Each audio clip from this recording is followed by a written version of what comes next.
Bismillahirrahmanirrahim. Assalamualaikum warahmatullahi wabarakatuh.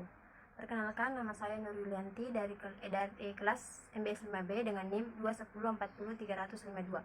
Nah, di sini saya akan menyampaikan materi terkait dengan komunikasi pemasaran untuk memenuhi tugas ujian tengah semester dari mata kuliah komunikasi pemasaran.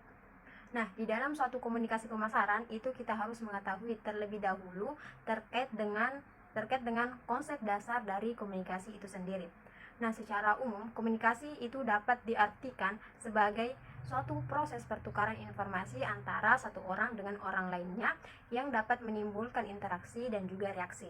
Nah, di dalam suatu komunikasi itu terdapat beberapa proses atau komponen-komponen yang harus diketahui, yaitu yang pertama ada komunikator. Nah, komunikator ini adalah orang yang menyampaikan suatu pesan. Terus yang kedua itu ada pesan, yaitu suatu hal yang disampaikan oleh komunikator. Yang ketiga itu ada komunikan, yaitu orang yang menerima pesan dari komunikator. Terus ada efek atau dampak, yaitu dampak pesan yang akan ditimbulkan atau reaksi. Terus ada umpan balik atau feedback, yaitu tanggapan oleh para penerima pesan. Terus yang keenam ada gangguan komunikasi, yaitu seperti gangguan teknis, psikologi, maupun gangguan fisik, di mana dalam gangguan teknis itu biasanya ada gangguan jaringan, kota habis, atau lain sebagainya. Terus pada gangguan fisiologi itu ada gangguan mental.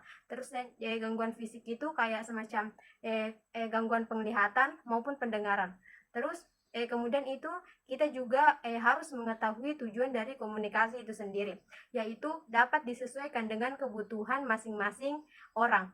Nah, untuk apa mereka melakukan komunikasi tersebut? Terus selanjutnya itu ada etika dalam berkomunikasi, yang dimana etika itu identik dengan lingkungan sosial. Karena ketika kita hidup di lingkungan yang lemah lembut, maka kita akan diajarkan untuk lemah lembut kepada orang lain. Dan juga komunikasi itu harus ditempatkan pada tempatnya. Karena bisa saja komunikasi yang kita anggap baik itu tidak baik bagi orang lain. Terus selanjutnya itu ada pemasaran. Nah, pemasaran itu adalah aktivitas atau proses untuk menciptakan, mengomunikasikan, menyampaikan, dan mempertukarkan tawaran yang bernilai bagi pelanggan dan masyarakat umum. Jadi, dapat disimpulkan bahwasanya komunikasi pemasaran adalah sebuah alat atau media yang digunakan oleh sebuah perusahaan untuk menginformasikan, membujuk, atau mengingatkan kepada para konsumen terkait dengan produk yang sedang dijual, baik secara langsung maupun tidak langsung. Nah, selanjutnya itu ada perkembangan komunikasi pemasaran. Itu sangat berdampak pada keberlanjutan dan tanggung jawab sosial.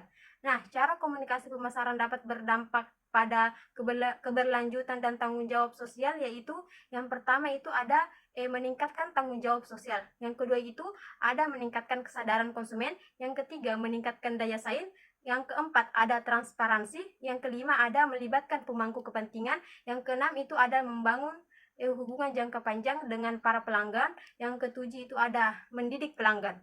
Terus selanjutnya itu ada tantangan dan peluang dalam mengintegrasikan pemasaran tradisional dengan pemasaran online.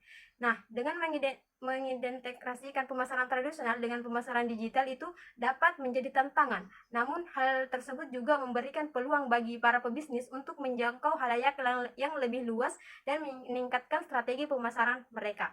Nah, yaitu yang pertama ada tantangan, di mana kekurangan strategi dan rencana yang terintegrasi. Terus ada kesulitan dalam mengukur pemasaran tradisional. Terus ada kesenjangan keterampilan antara pemasaran tradisional dan digital. Terus ada resistensi terhadap perubahan. Terus ada jangkauan pemasaran tradisional yang terbatas. Terus yang kedua itu ada peluang, di mana ada peningkatan jangkauan, ada peningkatan penargetan, pengukuran dan analisis yang lebih baik. Terus ada peningkatan keterlibatan pelanggan. Terus ada pemasaran hemat biaya. Selanjutnya di sini juga saya akan membahas terkait dengan perencanaan komunikasi pemasaran. Yang pertama yang dilakukan dalam melakukan komunikasi pemasaran itu adalah dengan menentukan tujuan yang akan ditonjolkan agar lebih fokus dan efisien. Nah, tujuan utama yang nantinya harus difokuskan agar target konsumen itu dapat menangkap dengan jelas pesan yang disampaikan sehingga tujuan itu tercapai. Nah, dalam melaksanakan suatu komunikasi pemasaran itu perlu merencanakan 5 hal, yaitu yang pertama ada mengidentifikasi konsumen dan kemajuan, yang kedua ada memperkirakan konsumen dan nilai kemajuan, yang ketiga ada merencanakan pesan komunikasi, yang keempat ada memperkirakan aliran dana masuk dari konsumen, terus yang kelima mengadakan evaluasi setelah membeli dan menganalisis masa depan yang akan permintaan konsumen terhadap suatu produk. Terus ada strategi komunikasi pemasaran, yang dimana komunikasi pemasaran adalah suatu perencanaan dalam penyampaian pesan melalui kombinasi berbagai unsur komunikasi seperti frekuensi, formalitas, isi, dan juga saluran komunikasi untuk mempromosikan suatu produk. Terus ada beberapa tahapan-tahapan atau strategi komunikasi pemasaran, yaitu ada tujuan komunikasi pemasaran, yaitu ada 3 tujuan utama, yaitu ada informing atau memberikan informasi, yang kedua itu persuading atau membujuk, yang ketiga ada reminding atau mengingatkan. Terus yang kedua itu ada segmentasi dan targeting. Nah, segmentasi itu adalah mengidentifikasi kelompok spesifik pasar yang keinginan dan kebutuhannya itu dapat dipenuhi oleh produk perusahaan. Sedangkan targeting itu adalah memilih satu atau beberapa segmen yang akan menjadi fokus kegiatan pemasaran dan promosi. Terus yang ketiga itu ada diferensiasi dan positioning. Diferensiasi yaitu semua upaya yang dilakukan untuk membedakan diri dari pesaing. Sedangkan positioning yaitu strategi komunikasi yang berhubungan dengan bagaimana halayak menetapkan suatu produk, merek, dan lain sebagainya yang berhubungan dengan produk yang mereka jual. Baik, mungkin itu saja yang dapat saya sampaikan. Wassalamualaikum warahmatullahi wabarakatuh.